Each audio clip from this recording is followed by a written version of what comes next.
गांव के बीचों बीच एक पुराना पीपल का पेड़ था, जिसकी छांव तले रोज शाम को बच्चे, जवान और बूढ़े इकट्ठा होते थे। उसी पेड़ के पास एक छोटी सी कुटिया में रहती थी बूढ़ी दादी, सबकी प्यारी दादी माँ।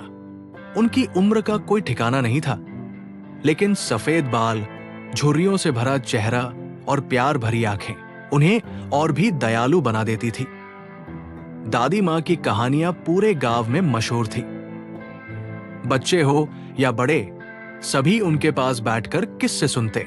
उनके पास परियों की कहानियां थी, राजा रानी की कथाएं थी और साथ ही अपनी जिंदगी के अनुभव भी थे। वे सबको नेक राह पर चलने की सीख देती और कहती, बेटा, इंसान की पहचान उसके कर्मों से होती है, धन से नहीं। एक बार की बात है, गांव में भयंकर सूखा पड़ा।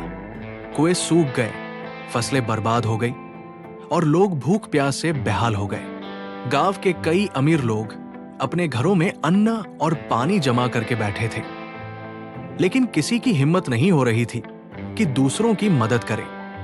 तब दादी माँ ने अपनी झोपड़ी में रखा हुआ सारा अनाज गांव वालों में बांट दिया। लोग बोले, दादी, आपने अपना सब कुछ दे दिया, अब आप क्या खाएंगी? दादी मुस्कुराई और बोली, बच्चों, जब तक तुम्हारे पेट भरे हैं तब तक मैं भूखी नहीं रह सकती। दूसरों की मदद करने से जो तृप्ति मिलती है वो किसी खाने से नहीं मिल सकती। गांव वालों को दादी की बात समझ आ गई। सभी ने मिलकर अपना बचा हुआ अनाज इकट्ठा किया और गांव के हर भूखे व्यक्ति को खाना खिलाया। धीरे धीरे गांव में फिर से खुशहाली लौट आई।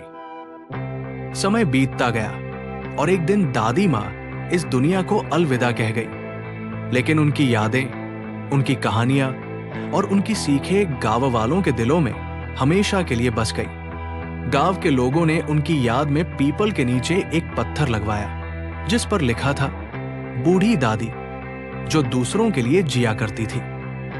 आज भी जब गांव के बच्चे उस पीपल के नीचे खेलते हैं तो ऐसा लगता है मानो दादी माँ कहीं न कहीं से उन्हें देख रही हों, अपनी कहानियों के जरिए जीवन का पाठ पढ़ा रही हों।